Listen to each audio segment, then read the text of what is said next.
Nous sommes confrontés à un problème d'arènes qui ne sont pas aux normes.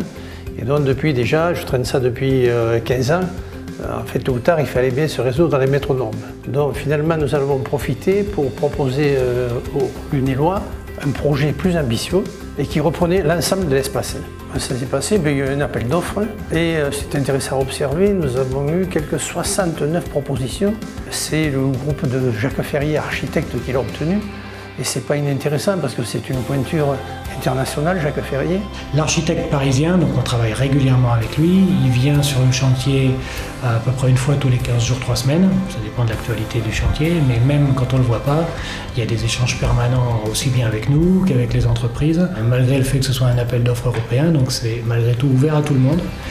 Et les entreprises lunéloises ont pu répondre. On a eu la chance d'avoir la bonne surprise que ce soit les meilleures offres et donc on a pu retenir pour quelques lots des entreprises de Lunel. C'est un engagement qu'on a pris dès le début des travaux de ne pas toucher la piste, la géométrie de la piste.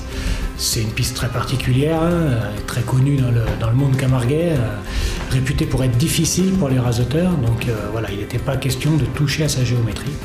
Donc on ne touche pas à la piste. Les barrières qui étaient tout autour ont été démontées, repérées, elles seront remontées à la fin du chantier.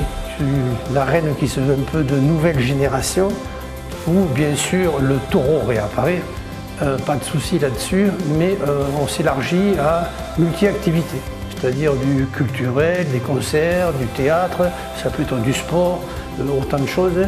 Ajoutons-y des salles de culture taurine, et d'après moi ça va faire un bel ensemble qui va enrichir le patrimoine de Lunélois.